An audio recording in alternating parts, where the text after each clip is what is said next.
Hello friends, welcome to Hema's gallery. இன்றைக்கி நாம் பார்க்க போகிறது என்னென்னா ஃப்ரெஞ்ச் ஃப்ரைஸ். அது எப்படி டேஸ்டியாக பண்ணலான்னு பார்க்கலாம். அதுக்கு பொட்டேட்டோஸ் எடுத்துக்கோங்க. பொட்டேட்டோஸோட தோலை பீல் பண்ணி எடுத்துக்கலாம். இந்த மாதிரி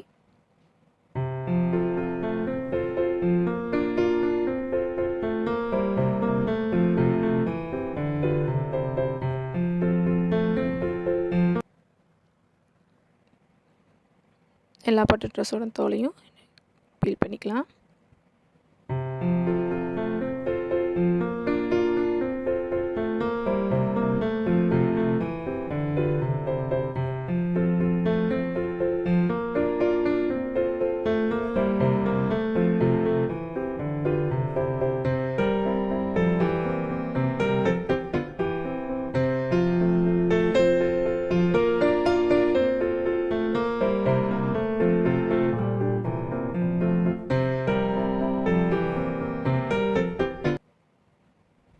இப்போ உருளைக்கிழங்கு தோலை நீக்கியாச்சு. இப்போ உருளைக்கிழங்குல 2 சைடும் கட் பண்ணிவிட்டு நல்லா மொத்தமாக கட் பண்ணிக்கணும். மொத்தமாக இருக்கிற மாதிரி திக்காக கட் பண்ணால் தான் இந்த மாதிரி திக்காக கட் பண்ணிக்கணும். அப்போ தான் நல்லா வெளியே கிறிஸ்பியாகவும் உள்ளே நல்லா சாஃப்டாகவும் இருக்கும் ஃப்ரெஞ்ச் ஃப்ரைஸ். இந்த மாதிரி எல்லாத்தையும் கட் பண்ணி எடுத்து வச்சுக்கலாம்.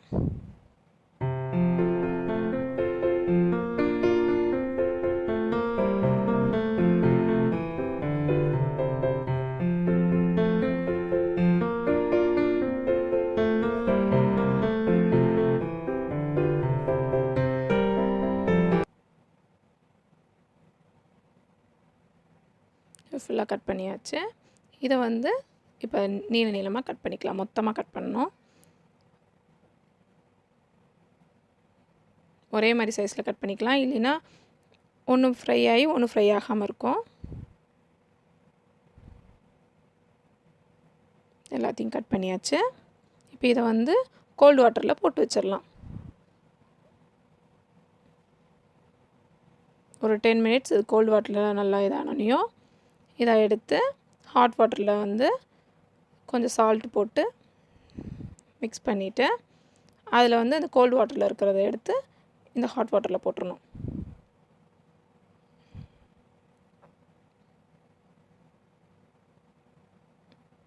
இது ஒரு 10 மினிட்ஸ் வச்சுருந்துட்டு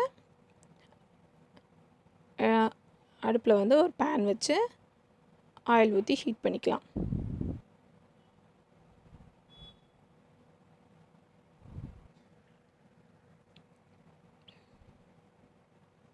அந்த சமயத்தில் ஆயில் ஹீட் ஆகிற சமயத்தில் நீங்கள் அந்த கோல்டு வாட்டரில் போட்டு வச்சுருந்த பொட்டேட்டோ ஸ்லைசஸ் எடுத்து ஒரு வெள்ளை துணியில் அப்படியே பரப்பி வச்சு அந்த ஈரத்தையெல்லாம் நல்லா ஃபுல்லாக உலர்த்தி விட்டு ஈரத்தையெல்லாம் வேறு ஒரு துணி வச்சு நல்லா தொடச்சி எடுத்துக்கணும். இந்த மாதிரி பரப்பி வேறு ஒரு துணியை வச்சு நல்லா தொடச்சி எடுத்துக்கோங்க.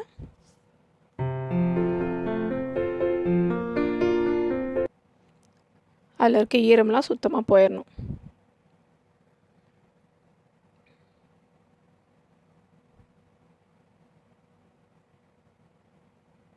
இந்த மாதிரி நீட்டாக இருக்கணும்.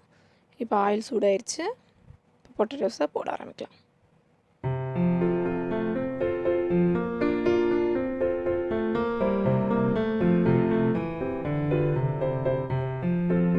இப்போ போட்டது நல்லா வேகணும்னு இல்லை, கொஞ்சம் வெந்ததும் எடுத்துடலாம்.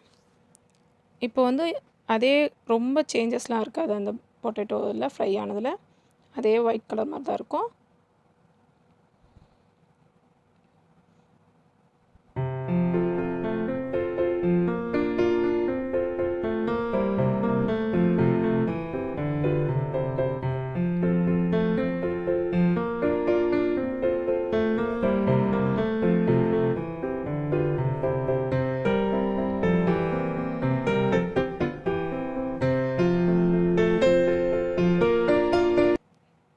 இதை ட்ரைன் பண்ணி எடுத்துட்டு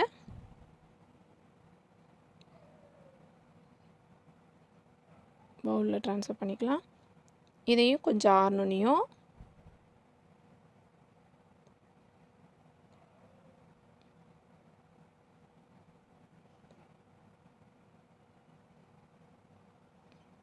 இந்த மாதிரி தான் இருக்கும் கலர். இதையும் வந்து மறுபடியும் டவலில் பரப்பி விட்டு நல்லா தொடச்சி எடுத்துக்கலாம் அந்த ஆயிலை.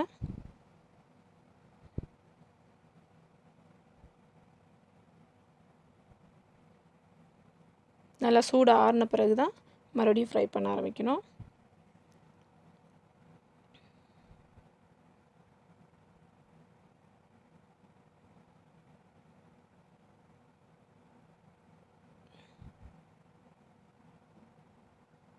மறுபடியும் ஆயில் ஹீட் பண்ணிவிட்டு மீடியம் ஃப்ளேமில் வச்சு இந்த பொட்டேட்டோஸை மறுபடியும் போட்டு எடுக்க வேண்டியதுதான்.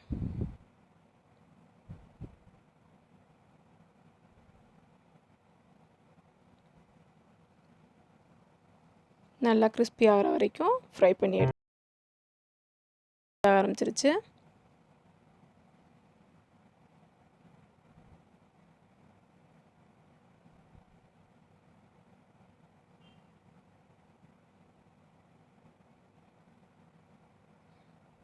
இப்போ இதை ட்ரைன் பண்ணி எடுத்துடலாம்.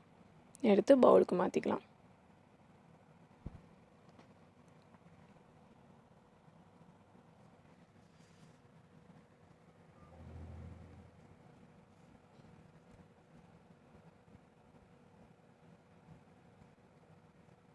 மாற்றியாச்சு. இதில் கொஞ்சம் சால்ட்டு, கொஞ்சம் பெப்பர் போடணும். போட்டுட்டு நம்ம சர்வ் பண்ண வேண்டியதுதான்.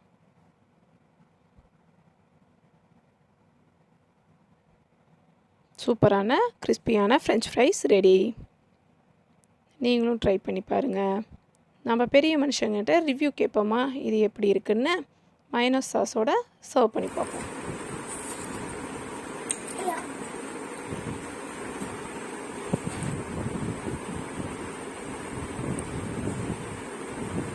சாருக்கு பாருங்கள், சாப்பிட்டோன்னே என்ன ஜாலி குஷின்னு. நீங்களும் செஞ்சு ட்ரை பண்ணி பார்த்துட்டு கமெண்ட் பண்ணுங்கள், லைக் பண்ணுங்கள், மறக்காமல் சப்ஸ்கிரைப் பண்ணுங்கள். அது வரைக்கும் take care, keep smiling, bye by.